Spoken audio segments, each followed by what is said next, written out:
Bismillahirrahmanirrahim. Assalamualaikum warahmatullahi wabarakatuh. Yang terhormat Bapak Dr. Andes Haji Saifuddin MM dan teman-teman sekalian yang saya banggakan.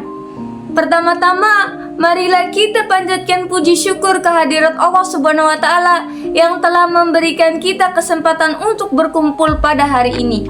Pada kesempatan yang berharga ini, saya ingin menyampaikan beberapa pemikiran mengenai salah satu masalah terbesar yang dihadapi bangsa kita, yaitu korupsi. Saudara-saudara sekalian, korupsi yang sedang marak terjadi di negara kita merupakan sebuah penyalahgunaan kekuasaan. Korupsi ini sangat merugikan bagi masyarakat, termasuk diri kita sendiri, di mana dana yang seharusnya digunakan untuk sarana pendidikan, sarana kesehatan, dan infrastruktur lainnya namun sering disalahgunakan untuk keperluan dirinya sendiri. Korupsi hadir dalam berbagai bentuk seperti penyuapan, pemerasan, penggelapan, dan nepotisme yang semuanya memberikan dampak negatif yang signifikan pada negara dan masyarakat. Kepercayaan masyarakat terhadap pemerintah dan institusi negara juga akan menurun akibat korupsi. Ketika masyarakat melihat pejabat publik yang seharusnya melayani mereka justru terlibat dalam praktik korupsi. Ketika kepercayaan masyarakat terhadap pemerintah menurun, hal ini dapat mengarah pada ketidakstabilan politik dan sosial. Korupsi dapat mengurangi pendapatan negara. Praktik-praktik korupsi dalam pengumpulan pajak dan penerimaan negara lainnya akan mengurangi pendapatan pemerintah. Dana yang hilang ini mengurangi kemampuan pemerintah untuk menyediakan layanan publik yang penting. Hal ini berdampak langsung pada kesejahteraan masyarakat dan menghambat pembangunan nasional.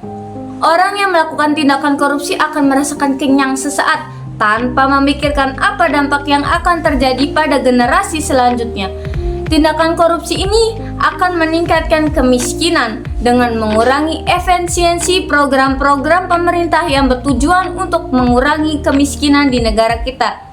Korupsi akan memperparah kondisi kemiskinan di masyarakat. Dana yang seharusnya digunakan untuk membantu mereka yang paling membutuhkan seringkali berakhir di kantong para pejabat korup. Sedihnya, para pelaku korupsi ini diisi oleh orang-orang cerdik di akademik.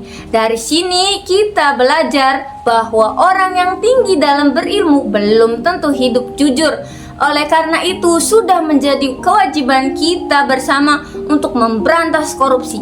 Kita harus mendukung upaya-upaya pemberantasan korupsi yang dilakukan oleh pemerintah dan lembaga penegak hukum lainnya.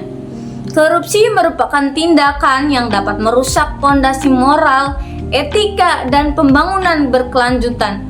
Pemerintah seharusnya bergerak cepat memberantas tindakan korupsi dan mengusut tuntas semua hal yang berkaitan dengan tindakan korupsi. Jika korupsi dibiarkan saja, hal tersebut akan berdampak langsung pada pertumbuhan ekonomi.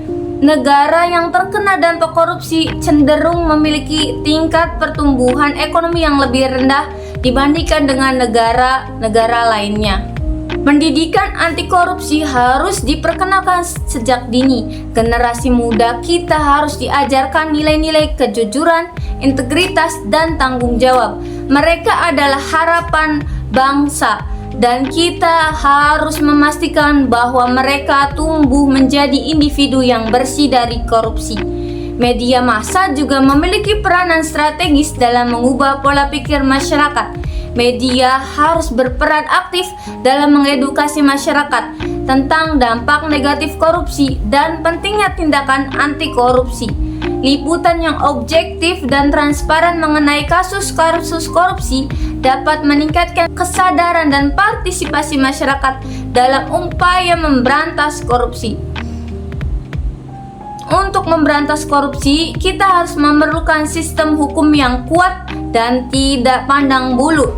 Penegak harus hukum dalam dilakukan dengan tegas, transparan, dan adil. Para koruptor harus diberikan hukuman yang setimpal dengan kejahatan yang mereka lakukan, sehingga dapat memberikan efek jera. Selain itu, kita juga harus membangun budaya anti korupsi dalam kehidupan sehari-hari, dimulai dari kita sendiri, keluarga, dan lingkungan sekitar. Saudara-saudara sekalian, korupsi adalah musuh bersama yang harus kita perangi dengan sungguh-sungguh. Jika kita bersatu dan bekerja sama, saya yakin kita bisa membangun negeri ini menjadi lebih maju dan sejahtera. Mari kita wujudkan Indonesia yang bebas dari korupsi demi masa depan yang lebih baik untuk kita semua. Oh iya, sebelum itu saya ada pantun. Mancing ikan di pinggir kali, Cakep. dapat ikan dibawa pulang. Cakep. Jauhi korupsi sepenuh hati agar negeri kita semakin gemilang. Demikian yang dapat saya sampaikan. Semoga Allah Subhanahu wa Ta'ala senantiasa memberikan kita kekuatan dan keberanian untuk terus berjuang melawan korupsi. Terima kasih atas perhatiannya. Kurang lebihnya mohon maaf. Wassalamualaikum warahmatullahi wabarakatuh. Sampai jumpa pada lain waktu.